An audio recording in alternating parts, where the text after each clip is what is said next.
working.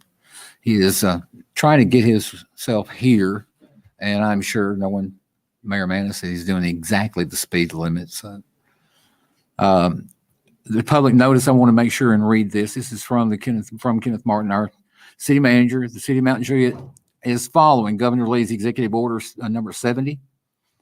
And I think there's actually a 71 that has been put out now, if I'm not mistaken, that actually would allow us to do electronic meetings and such. But this one has us socially distancing here at the table. Those of us up here sitting have a hard time wearing masks and talking to the microphones, so we're socially distanced. And there's only a 10-person limit in this room, and that would include staff as well as us. So wanted to let you know that we are following and doing everything that we can to do to follow the CDC guidelines, and everybody should be where they're supposed to be. I'm looking for the public notice for the public hearing. The Board of Commissioners of the City of Mount Juliet will have a public hearing, or having a public hearing at this time, December 28th, 2020 at 6:15, or actually at 6:30 on the following items to be considered. And that is to amend the fiscal year 2020 and slash 2021 budget for the following: General Fund, Town Center Trail Project, Emergency Services Fund for the SCBAs, and the General Fund to add the position of an additional building inspector. Also to waive fees for the St. Jude's Dream Home located in Jackson Hills. Do we have anybody here that would like to comment on any of these items? This is a public hearing, so this will be the only opportunity we have tonight to talk about these until the commission has this conversation as we vote later on. Nobody here, so I'm assuming that we're just going to call this public hearing is complete, and we will move forward. We have a quorum tonight. We are minus one of our mayor at this point. And so as he tries to get here, we're going to muddle through some of the details.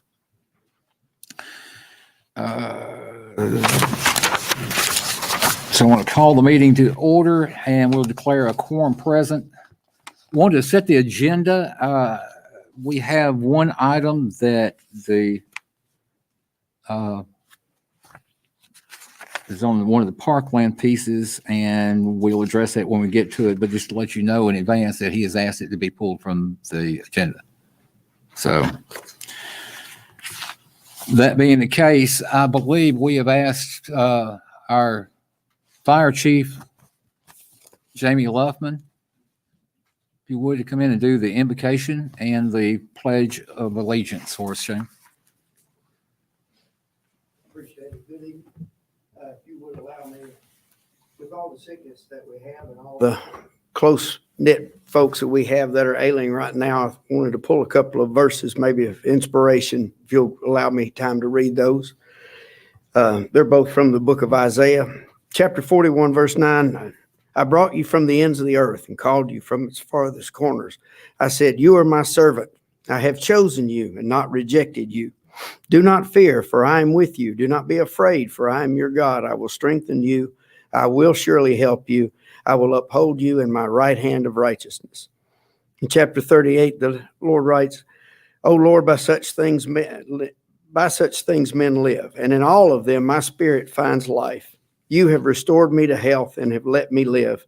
Surely for my own welfare I had such great anguish, but your love has delivered me from the pit of oblivion, and you have cast all my sins behind your back. You would pray with me. Our Father, once again we meet to work the business of your people that do indeed call your name. Before we ask guidance upon that, there's a greater prayer that we must pray for the sick in our community, our circles, and our family. We humbly ask that you think of our friends and family who are ill. Some have lost hope, whom we now commend to your compassionate regard, that no healing is too hard if it be your will. We therefore pray that you bless our friends and family with your loving care, renew their strength and comfort, and heal what ails them in your loving name for your everlasting glory. that all will know your presence and power in our lives. In particular, I pray for my brother James, his family, Michaela, TJ, Wesley, Tyler, and all those, dear Lord, that our elected officials and our administrators bring before your throne. We continue to ask for your presence in this meeting. Guide these elected officials and city administrators with courage, knowledge, and above all, honor as they represent your city. Thy will be done, for it is in the name of the Lamb that I pray. Amen. Amen. If you would please stand and salute.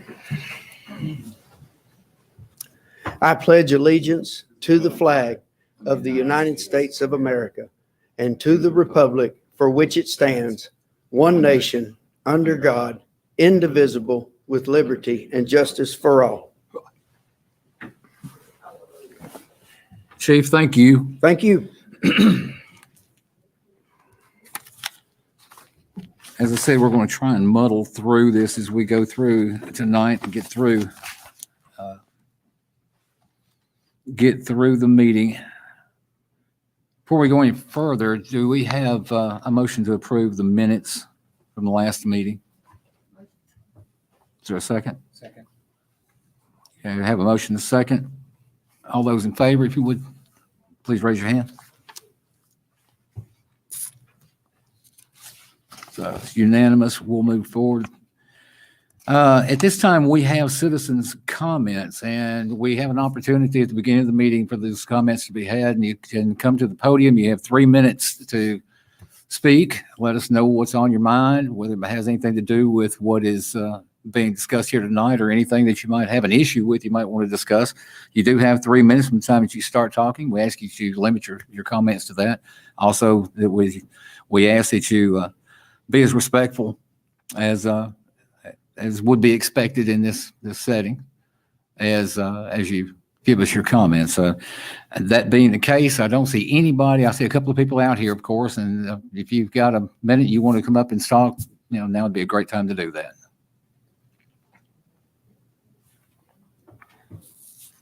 That being the case, no one stepping forward, then we're going to close citizens' comments and we'll move forward with commissioners' comments. I am sitting up here in Mayor Manis's stead tonight, so what I'm going to do is just move over to 3 and then 4, and we'll let y'all talk, and then I'll have a couple of things to say. So Thank you.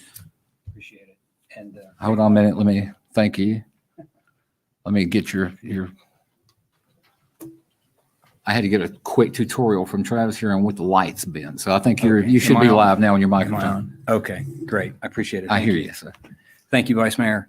I just want to, first of all, thoughts and prayers out to everyone that's sick with COVID. I know there's been an increase recently. It spiked. Please, everyone, your thoughts and prayers for those that are struggling with this, as well as their families. This year has been it's been a challenging time, to say the least. Looks like we're ending about how we started, March 3rd, one disaster after another.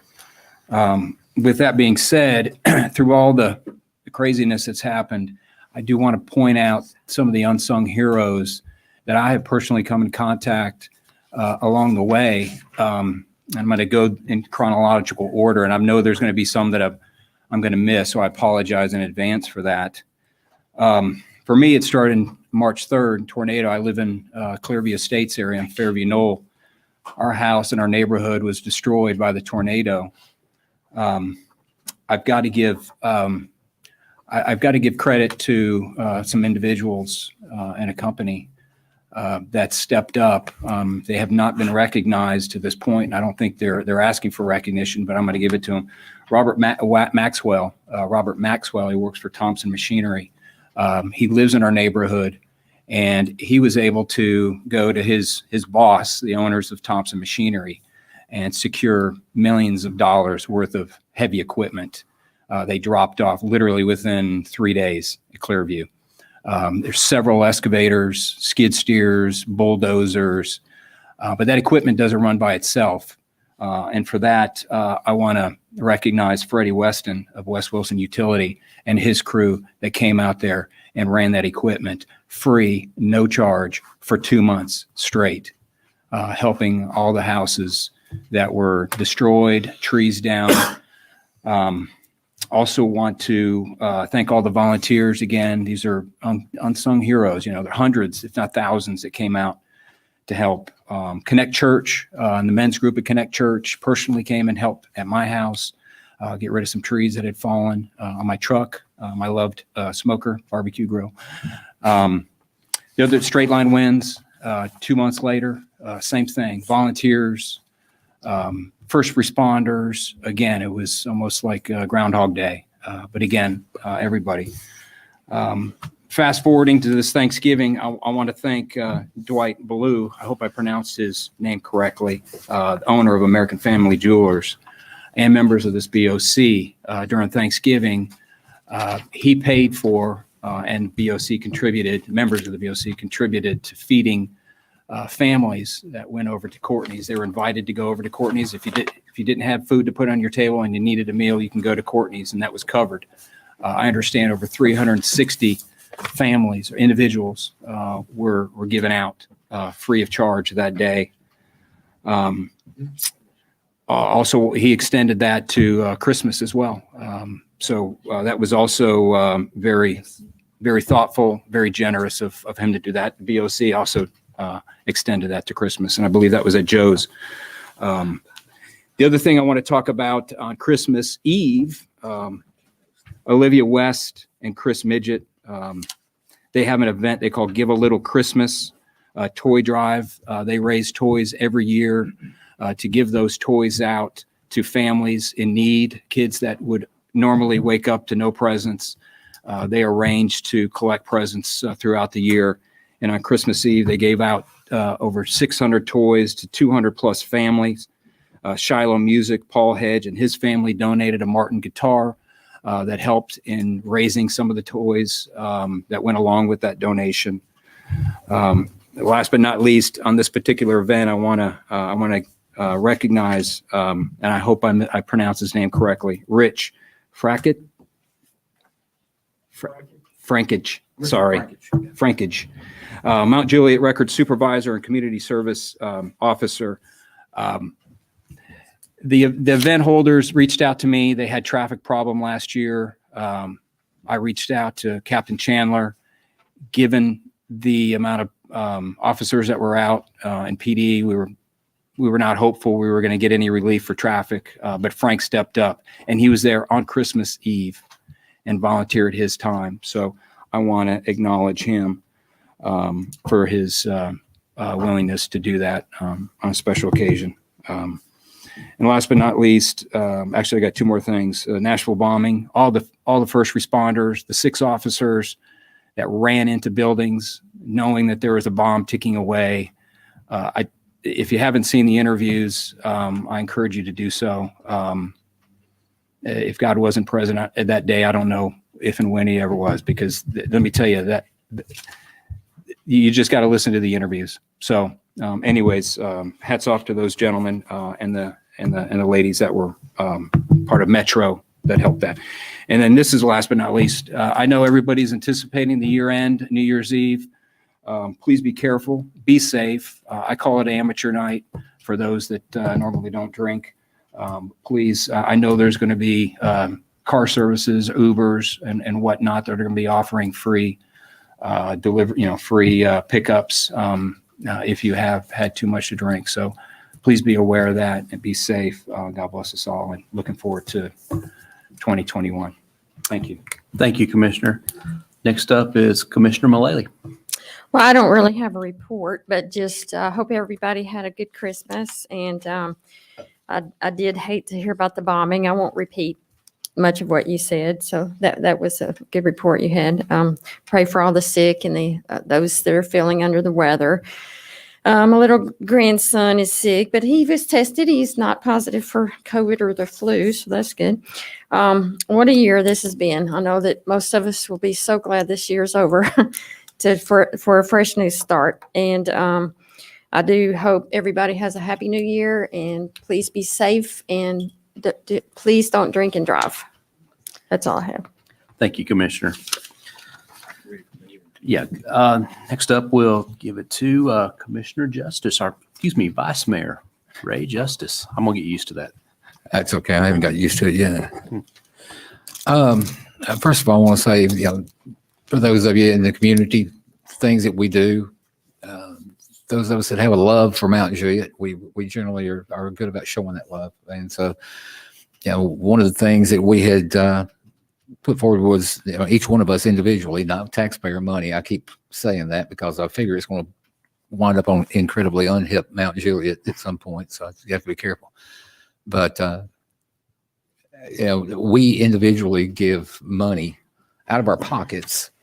And in this case was to Courtney's, as Commissioner Hefner was talking about. And we did that on Thanksgiving. We also did it on Christmas so that people could come up there and not just because they're hungry, but at some point, just because they needed companionship, they needed friends, they needed somebody that was not themselves in a mirror to be able to spend time with on Christmas and Christmas Eve and even Christmas Day. So to the commission, I want to thank you guys for doing that. That's something, had conversations on many occasions when people would say, well, that's not your money to give to a charity. That's kind of some of the comments that we've heard in the past, and we've given money to people, to a charity maybe, or to an event. Well, this was our money. We didn't use taxpayer money, and we hope that others would do the same thing. It's a hard time right now. It's a tough time. Speaking of tough times, we expect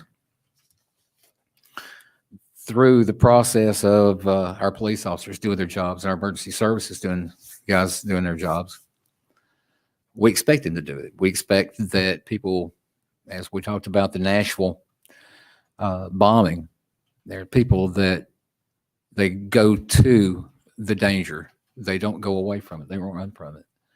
We have firefighters and they run to the fire. They don't run from it. I was having a conversation with one of our guys who he was a firefighter and then he saw the light and decided to become a police officer instead. You'll be meeting him here in just a second. This is a conversation that myself and Chief Luffman have quite frequently. My running joke with Chief Luffman is that the reason that God made police officers is because firefighters need heroes also. And I'm a retired police officer, so I'm allowed to say that, by the way. I heard this story that happened this past summer, and we have tried to get around to this. And so, Mayor, with your permission, I'm going to move over here to the podium and ask that Sergeant Robert Kimbrough of the Mount Juliet Police Department would come forward at this point.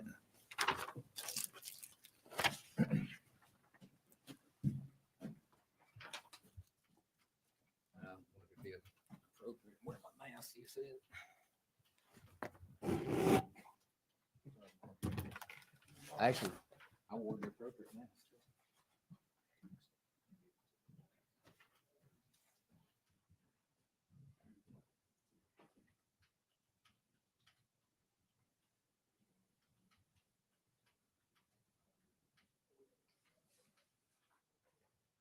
Sergeant, you want to sit over here at the podium with me, please? Folks, if you would, I'm going to read this to you, and I want to make sure that you listen very closely. This is the life and the day of a police officer, and this is the life and day of every single one of our police officers in Mount Juliet. They are well known for riding around and giving out tickets. That's what police officers do. Well, that's the wrong answer. That is not all they do. They go out every single day and they look for ways to help our community. And that might be just very well be telling you to slow down because you're driving too fast and you're going to hurt somebody. That's their take on it. Yours is that they're giving you a ticket and it's an aggravation and we don't like it. Again, I was a traffic cop for the last 13 years, so I know what that feels like to be able to have that pinned to you.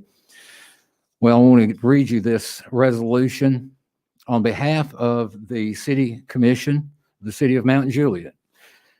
Excuse me. Whereas on Tuesday, June the 30th, 2020, around 4:30 p.m., Sergeant Robert Kimbrough, along with the Mount Juliet Police Department K-9 Officer Chris Barth, Officer Ben Gibbs, Officer Clayton Neal, Captain Tyler Chandler, along with Mount Juliet Fire Department Lieutenant Andrew Hassler, Firefighter 2 Will Tuggle, all reported to the call behind the home in Tuscan Gardens in the 5400 block of Pisano Street. A few minutes later, City of Mount Juliet Fire Department Captain Brent Blameyers, engineer AOIC Caleb Roberts, and engineer Will Tuggle arrived on the scene. And whereas it was reported that a 14-year-old female was holding on to a tree limb in rushing floodwaters in Cedar Creek, actually. And upon arrival, it was found that the girl was barely hanging on. The officers immediately developed a plan to rescue the girl, and without hesitation, Sergeant Kimbrough quickly told the team of officers he was going to enter the water and assigned the other officers to specific tasks. Sergeant Kimbrough had entered the water with a flotation vest and tethered to a rope that the other officers were holding. And whereas Sergeant Robert Kimbrough reached the female and held on to her while being pulled back to the shoreline, where the 14-year-old female was lifted to safety. And whereas Sergeant Robert Kimbrough was then pulled out of the creek and up the steep embankment, and whereas Mount Juliet Fire Department assessed the victim and Sergeant Robert Kimbrough, and whereas due to Sergeant Robert Kimbrough's quick efforts in placing others' lives before his own, this teenage girl survived the incident without harm. Now, therefore, be it resolved by the City of Mount Juliet, Wilson County, Tennessee, as follows. The Medal of Valor is bestowed upon Sergeant Robert Kimbrough on December the 28th, 2020 for the heroic efforts of putting the 14-year-old's life before his own personal safety in the water rescue on June the 30th, 2020.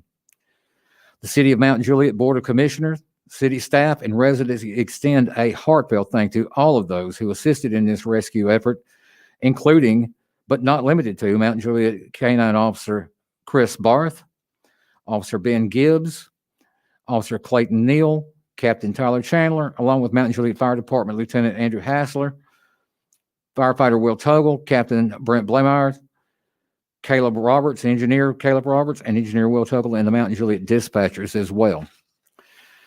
This is, and I've got the signed copy that will go along with this, and I want to explain the Medal of Valor. These officers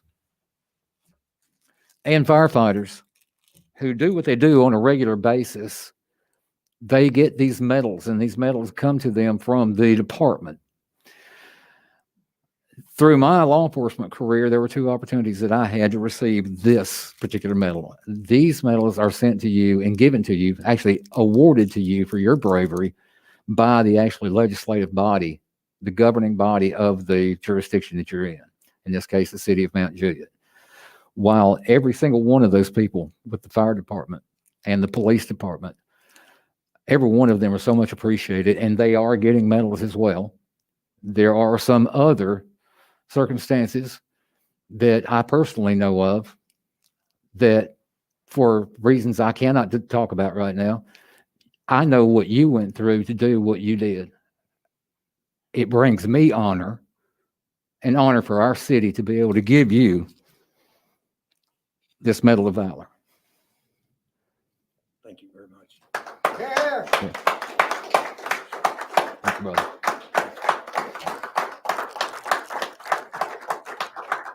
That will go wherever you want to go with it. This one goes on your uniform, and wear it proudly. You should wear it proudly. I'm looking forward to seeing the others get their medals as well. And we thank you. Thank you. Again, thank you very much. Thank you very much. Speech. Thank you. You want to say something? Real briefly, yes. Like I said, this was one of those things that happened pretty quick, pretty fast. As soon as we got out and we went over, we seen the 14-year-old girl that was in the actual stream. She was hollering that she was about to let go. We didn't have a lot of time to act, so we just kind of pretty much worked together as a team. And this is one thing is I took the advantage to jump into creek with her with a rope and everything. But every one of those guys that was there with me volunteered to go. And that's something that I want to make sure that everybody understands. This was a group team effort between the fire department and the police department. And these are, as the vice mayor said, these are some of the extra things that we, as law enforcement, take as a privilege to be able to serve the citizens of Mount Juliet and to be able to protect you against things like this that were unfortunate that did happen to this 14-year-old girl. So I thank you all very much for this. Thank you so much. Thank you, sir.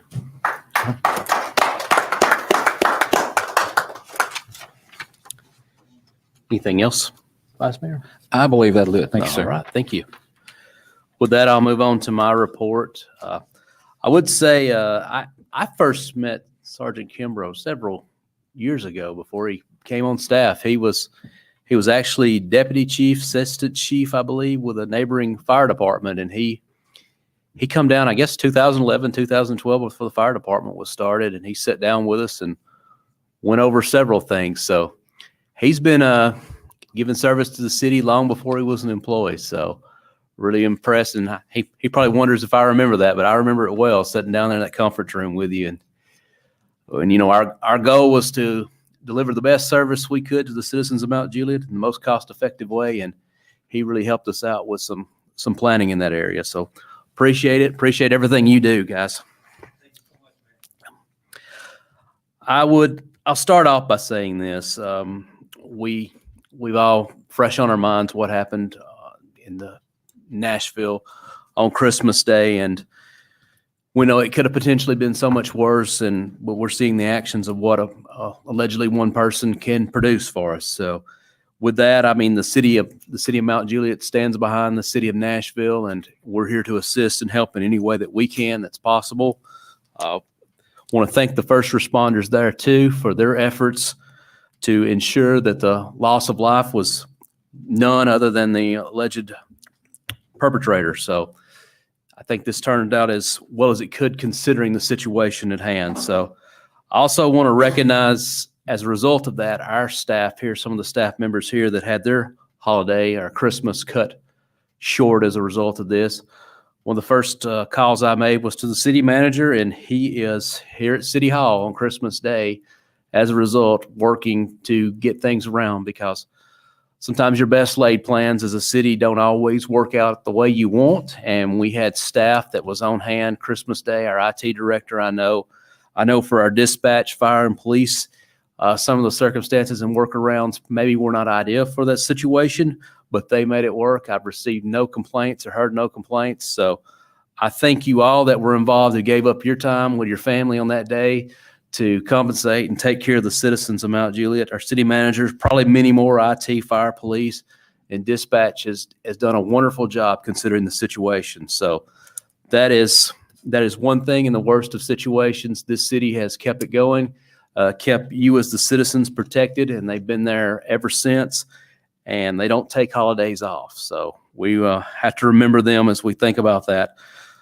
The other thing I want to say is I apologize for my tardiness to the meeting. It's not been the best of times for my family through this holiday. Without going into a lot of details, I'll just say we've experienced 2 family member deaths in roughly a week's time.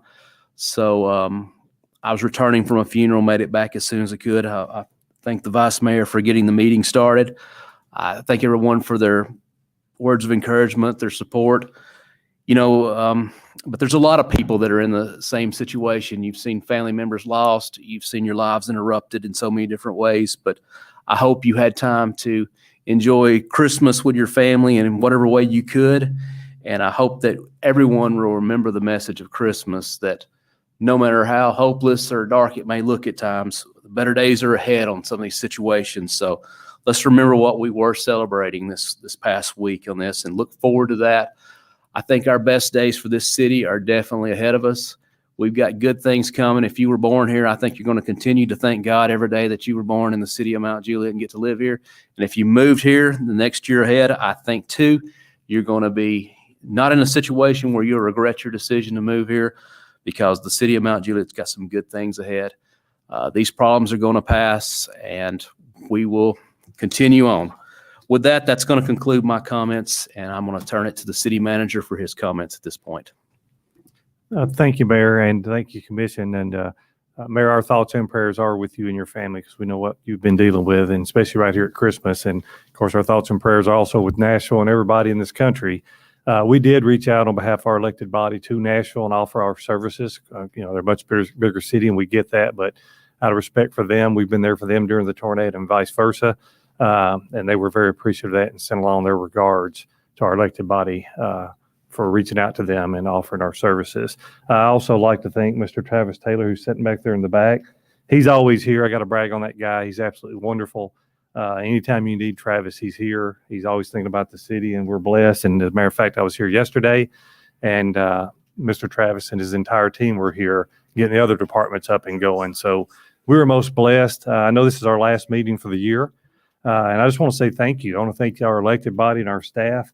This has by far, in my 31 years of the city, been the most unique year, to say the least, through the tornado, the straight line winds. If not for our citizens, those volunteers, this elected body and our staff, I don't know what the city would look like at this particular point in our history. And I'm very proud of our city, and I'm really proud of our elected body, because each time that we've stepped up and asked this elected body to support the city, be it another person, and I know this year's been unique, especially with budget amendments, because we'd taken a lot of things out during the budget process. But not only have you always put it back in when we actually needed it, you've always given us the tools that we needed. But during the tornado in particular, there's a lot of tools we asked for on the fly and we got.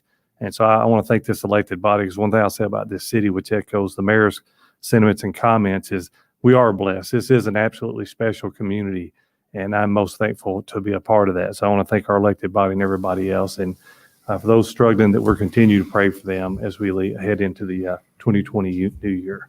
So, Mayor, that concludes my report, and thank you. Thank you, sir. With that said, we'll move into the business portion of the agenda. I don't know if it's been said, but I'll say it now. We are following Governor Lee's executive order number 70. We have the room here limited to 10 people. This, of course, is being broadcast live and recorded and available to the public for inspection or review if they so choose. I was not here for the set portion of the agenda. I assume the agenda was set as published. All right. Then we'll move right into ordinance 9-1 is under unfinished business. An ordinance to amend the fiscal year 2021 budget ordinance 2020-25 to appropriate funds for the Town Center Trail project. Motion. Having a motion from Vice Mayor Justice. The item is, with a second, the item will be on the table. And I have a second from Commissioner Hefner. All in favor signify by saying aye. Aye. Any opposed? Motion carries unanimously.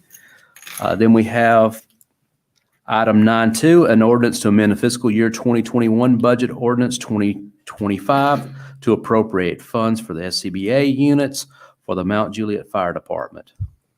Motion. I'll second. The item is on the floor. All in favor signify by saying aye. Aye. All right, that passes unanimously as well. 9-3, an ordinance to amend the fiscal year 2021 budget ordinance 2025 to appropriate funds for an inspector for the Building Codes Department. Motion. Have a motion Second. and a second, seconded by Vice Mayor Justice. All in favor signify by saying aye. Aye. That record as a unanimous vote as well. Item number 9-4, an ordinance to waive fees in the amount of $1,999 for the building permit, building plan review, plumbing fixture fee, and plumbing permit fee in construction of the St. Jude home in Jackson Hills being built by Signature Homes. Motion. Second. All right, I have a motion by Commissioner Maylally and a second by Commissioner Hefner. All in favor signify by saying aye. Aye. That passes unanimously as well.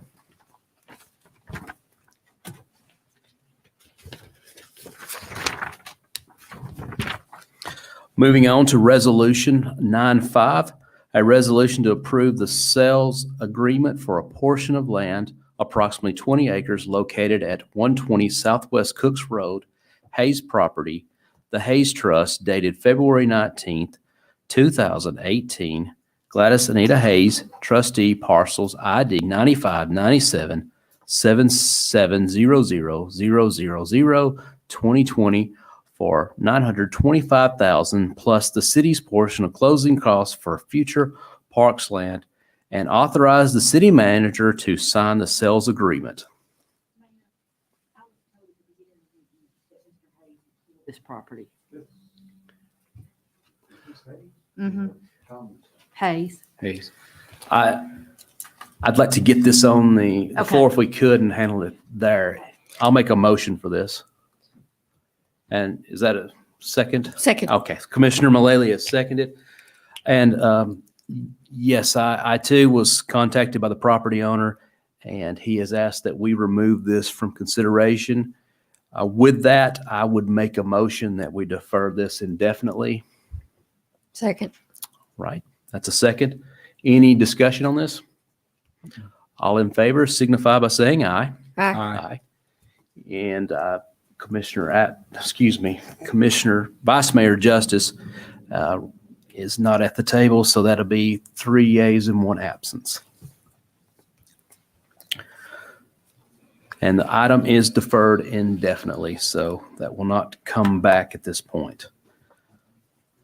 The next item on the agenda is 9.6, a resolution to approve the sales agreement for land located at 0 Beckwith Road, map 54, parcel 82, being 57 acres for a purchase price of $975,000 plus buyer's closing fee and future parks land, for future parks land, and to authorize the city manager to sign the sales agreement. Motion. I'll second that. Any discussion? What I would just like to say, I'm going to support it because of the possible interest from Beazer and what they're offering, which I think it's too good of an offer to pass up. So, Yeah, I can definitely agree. The sales price is a really nice price for this. Plus, we do have some other things. I think you're referring to the letter of intent from Beazer Homes to do a lot of the improvements on behalf of the city. That's definitely an item that we'll work through on that, but it is very promising to see that. So, agree. Yep. All right, are we ready to vote? We are. All in favor signify by saying aye. aye. Aye. That'll pass 3 and 1 absent. So that resolution carries. So if the Parks Director here is present, he has a additional parks land. So congratulations, everyone. And the last item on our agenda is under new business, ordinance 11-1, an ordinance to amend the fiscal year 2021 budget ordinance 2025 to appropriate funds for design and construction of a traffic signal at the intersection of Lebanon Road and South Green Hill Road. Is there a motion? Motion. And, Second. yep, and your second. We got Vice Mayor Justice with a motion, Mullally with a second on this. Can I This amend this? Yes. I'd like to amend this to add signals at Curd and Mount Juliet and also Oak Hill Drive. Okay, wait a minute. You see Curd, Mount Juliet, and Oak Hill? is it Oak Hill or Oak Hall? Oak Hall, sorry, Oak Hall. Sorry, Okay, Oak Hall. all right. Now Oak Hall is at the top of the hill up here, right? Yes, Oak Hall Drive, basically right next to the dog place. Right. Is there a true intersection there? I'm sorry. Did you have something that you wanted? Just briefly, we have an ordinance that on any amendment that we do to the budget, it first come to the city manager for his review and recommendation and to review the entire budget and then make a recommendation to the commission. And the city manager, I know at least 2 of these have been discussed. And Mr. Marquette's correct, but I will say this, if there's a way to defer to the commission, we have had this conversation many times. Yeah. Myself and Mr. Barlow, who is at the podium, I'm in full support of both. And Elk Hall, there's actually monies at some point will come back, about $60,000 to offset some of the costs for the Elk Hall traffic signal as well. Where is that coming from? And I, the developer Capstone project when they break ground on that. Oh, okay. the All right. facility. Yeah. So I don't know that it helps Mr. Marquetti, but if I can defer, I'd like to, because we have had that discussion and Mr. Barlow has sent that similar request to me before, if that helps expedite. Okay. Question for the city recorder. Did you have a second recorded on that? Okay, Commissioner Malay. gotcha. I missed that. My apologies. All So- right, so where we're at, we got the ordinance on the table. It's been amended to include Curd Road, Mount Juliet Road, Oak Hall Drive. That's the amendment. It has not been voted on yet. Is there any discussion on the amendment? I would like to, if we could get some ideas on the cost. That's a good question on that.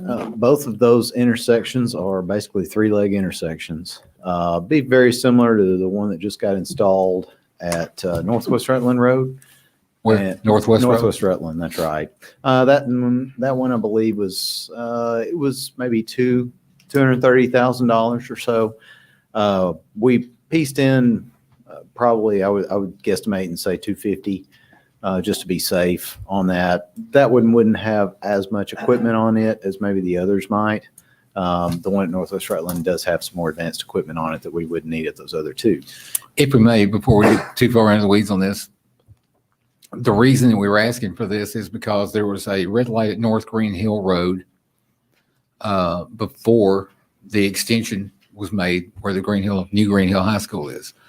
The red light, we're going to call it a traffic light because Right. a red light is such a negative comment. We don't want to, Traffic signal. yeah, we don't want to hurt some snowflake, so we're going to go ahead. It is a traffic light. So when they took that traffic light down, they had moved the traffic light down to North Green Hill where the high school is. Unfortunately, there was a lot of pressure at that point put now on South Green Hill and the corresponding intersection of Santa Fe Trail. And so I've had numerous people that had come to me, including people from the Green Hill Church, about the need for a red light, and would help them actually get out of the church as well, even on Sundays. So that's where this actually came from originally, was the estimate of this money was put together from Mr. Barlow to get us a red light at that intersection. And also us doing that rather than the federal or state government being involved, so that it won't be in the next millennium when we get it accomplished. That's correct. Yes. And to that point, I guess probably it's one thing to note to the public on this, that a lot of the equipment and work is underground on signals. We were able to save the mast arms and the signal heads. We hopefully can reuse most of that. Reuse the mast arms themselves. We've sketched out a plan that we could reuse that. There will be still a lot of work. So for anybody in the public who might be curious about the dollar amount here, we estimated a worst case scenario. You have to bore under the road to put all your wires and conduit under the ground. You have to go in. The foundations for the poles have to be brand new. So, whereas we think in concept, well, let's just pick it up and move it. There's so much that you can't move. We can move what we can with the poles, and hopefully that'll save us. I think we put in $250,000 for construction here. I'm going to be meeting with the signal contractor tomorrow to discuss this in a little bit more detail. So hopefully I'll have some more information for you before second reading. The other two signals that Commissioner Hefner proposed, I am in agreement with those. We have looked at those in the past. We've actually already applied for grant monies in the past on those. Nothing has been approved at this time, but that would be coming eventually. I think this would be a great move in the right direction to get this going and have these installed much sooner rather than later. So hopefully one of the big delays that we have with signal construction is the poles. So this one at South Green Hill Road, while we want to continue to look for maybe some more permanent solutions that might be better long-term, realigning the roadways, things like that, this is something that can give us a nice stopgap for a decently affordable price right now. Yeah. Both of those locations are dangerous. If you haven't tried to make a left-hand turn off Curd Road, you're white knuckling it. I don't know what the crash report data. I know we had a past commissioner that actually got T-boned at that intersection several years ago. So thankfully, it was an injury. I'm sorry.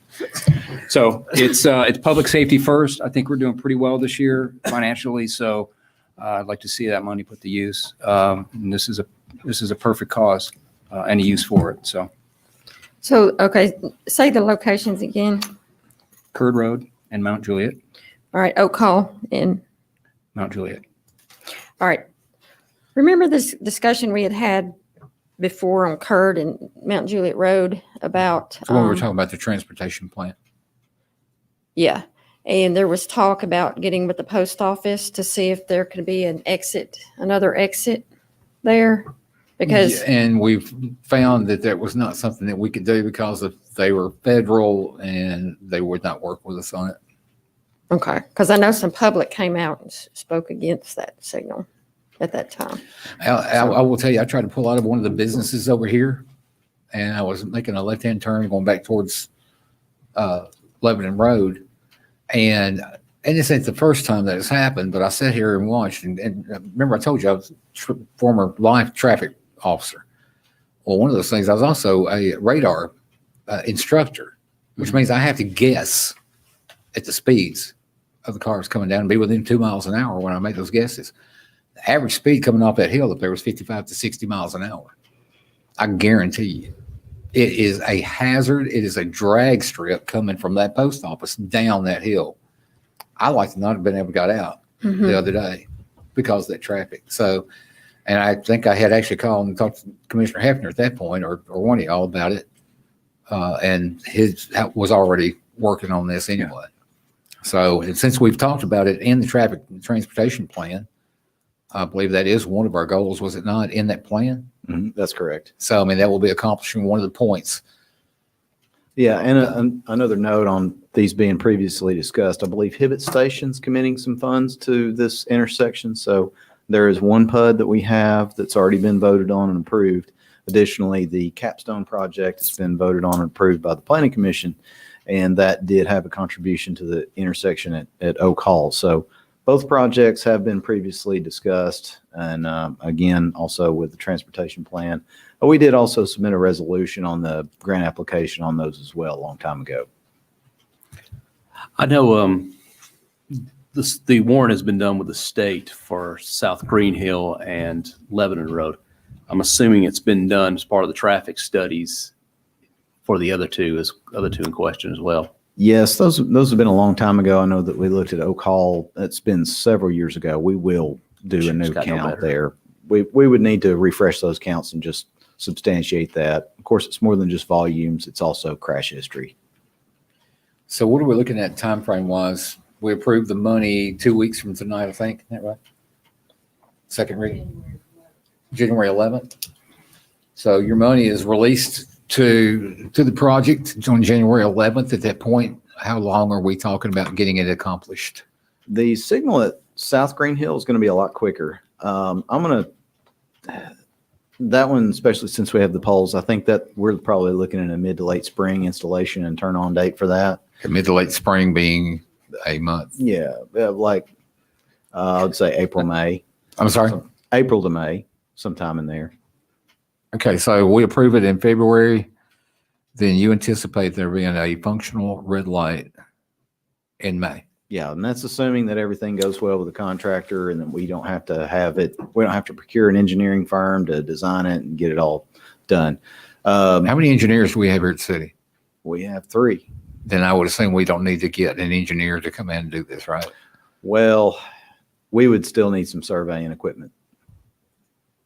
So we would still have to survey. You have to do underground survey and everything, figure out where your utilities are. There is still some work to be done. Okay, you make me want to shoot myself when you start talking. I hear T-Dot. So No, this will not go through TDOT. This will just be going through our staff and any professional services we might need. okay, so May Well, yes, of 21. that's correct. Yes. You qualified that year? Yeah. Sorry. You qualify with the year? Yeah, I'm qualified. 2021. Gotcha. I agree with the signal.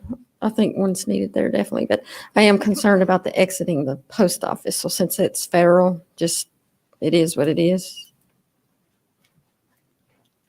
Well, Yes. My theory on that is if it becomes something that people can't live with doing, they will start using their mailboxes and not going to the post office. All right, and to confirm your request, are you recommending a deferral on the amendment? No, I was just basically saying proceed with the first reading Okay, with the amendment because we had already. He supports it, is what he's saying. We'd already previously spoke about it. okay, okay. Okay, my question is, this was a budget amendment. Well, assuming we're going to need to put a dollar amount to this in order to vote on it. Are each one of them 250,000? I would price each one of these out at 250,000 for construction and 50,000 for engineering. That should cover Whoa, whoa, any whoa, whoa. professional services. 300,000? Yeah, So you're saying three total. 300,000 with 50,000 of that being engineering? Yes, that'll cover us. I thought Oh, I that was hope to God. included. No. Why would we need to spend 50,000 on engineering on a red light? I'm confused. Well, on these two new locations, we don't have anything engineered as far as the mast arms themselves. It would be a ground up engineering effort. These reusing the existing mast arms, there's some level of expertise that's already been put into the design of those. We'd be reutilizing those in the same locations and basically piggybacking off of the original design. The two new locations would require full ground up engineering.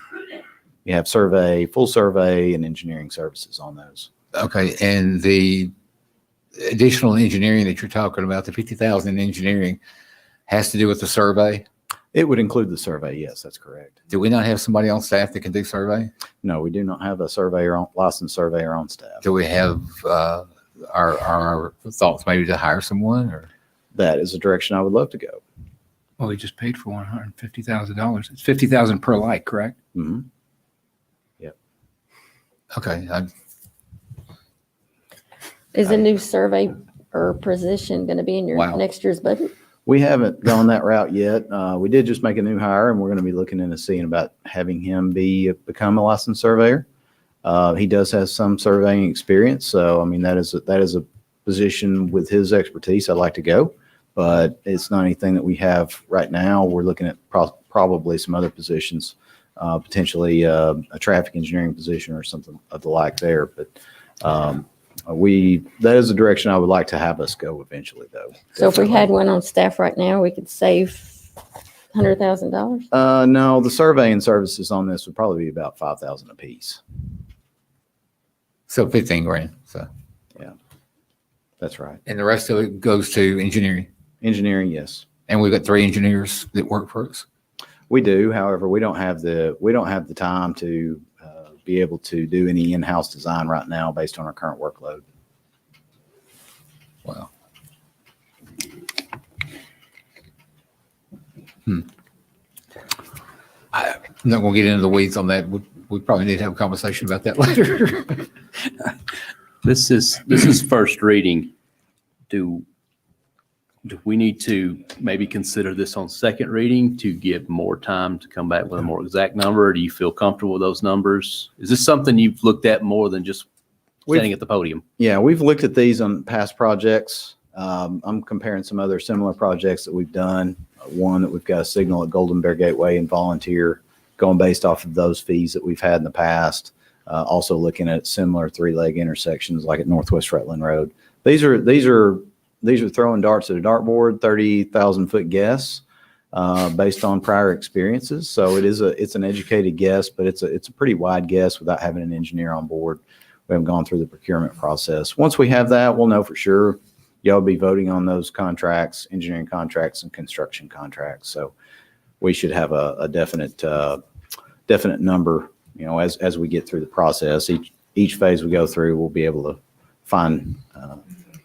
sharpen the pencil on that, I guess you could say. Well, we just told them the number. All right. So these do go through a procurement process? They do, yes. RFI, RFP, RFQ. That's right. RFQ? Yep. Okay. Do we find ourselves using the same engineering firm? We actually have a lot of different engineering firms that we do use. This would be a little bit different. There's several qualified firms, depends on the field that we're in, but we do have several different ones. There's probably, I could think off the top of my head, probably 4 or 5 that would be highly qualified for this that would be submitting. Okay. Assuming we give them a lot of business? Yes. Okay. Yeah. right. Some, I wouldn't say all of them have business, but we have seen their work here. Just seems high. I mean, I'm not an engineer, nor do I want to be one, but it seems pretty high to me, but what do I know? Like I say, hopefully once we get to the construction contracts, we can really have that number whittled down. Okay. So your amendment is adding an additional $600,000, pretty much. My amendment is hopefully going to save some lives. Yeah. If you True. want to put a price on that, go No, ahead. but we have to establish an amount, right? Okay, so if the question was directed to me, it sounds like we are adding $600,000. Yes. To it. Just to confirm, we have two line items, 50,000 for engineering currently, 250 for construction. And you're saying an additional 300K. Per location. Per location, right? So That's that's going to be this is going to take just budget amendment from 300K to 900K, based on my math, and that would take engineering to 150 and construction to 750. That's correct, yes. Okay. Do you want to pull that in as part of your amendment then, those dollar amounts? We can. And I would second that. And I think Commissioner Mullally did the original second. Are you in agreement with that? Yes. Okay. So I'm going to recap this, just make sure we're all on the same page. The amendment is to add signals at Curd Road and Mount Juliet Road, Oak Hall Drive and Mount Juliet Road. We'll be changing the total amount to transfer from the general fund to 900K. Engineering will be increased to 150K. Construction will go to 750K for a total transfer to the capital projects for $900,000. Total. And we have the city manager. Hey, I want to thank you all because I hope we see more of this, adding this traffic signals. I know a lot of times folks hate to have to stop, but there's several locations. This is two of them. I can think in years past. I know the vice mayor and others will remember this. Park Glen Drive normally would have taken 2 years to get that two-spot safety funding. It took 4. The light, was it longer than that? He said 6. Normally, in years past, it would have been 2 years, and it just takes a long time. There's so much demand out there. I would like to look in the future at bringing in some of that in-house so we can do these things more in-house, just like we've done with a lot of our signal maintenance. I think a lot of that's still out, but we do a lot more of that in-house, and it does save a tremendous amount of money, especially with the need for, as the city continues to grow, there'll be other locations that will need signals, and it's so much more cost efficient to do that in-house when and if you can, and plus you don't have to wait. Right. So I appreciate this commission stepping up. That's going to be two widely popular traffic signals, and it will save countless lives and only be complemented as well once the new subdivision on Clemens Road is built and East Hill Street is opened. And we can always reach back out to the postmaster here to ask if they would let us make that connection, or if they would make the connection to go straight through instead of looping back out with that being so close in the queuing. They got the perfect spot for it, and we've got a new postmaster, so I think that may help from our last conversation. Oh, that's good. So I'll ask Mr. Barlow before we get too deep into engineering to reach out to them to see if that'd be an easy fix. Yeah. Thank I would you. I love want to that. thank you. Yeah. Any additional questions for Public Works Director, Mr. Barlow? All right, we're ready to vote on the amendment. The amendment was to add the 2 locations and change the dollar amounts. All in favor signify by saying aye. Aye. Any opposed? That passes unanimously on the amendment. Now back to the ordinance as once amended. Any additional discussion, comments, debate? All right, all in favor signify by saying aye. Aye. And that passes unanimously as well. That being our last agenda item, barring any objections, we will stand adjourned. And wish you all a happy new year, and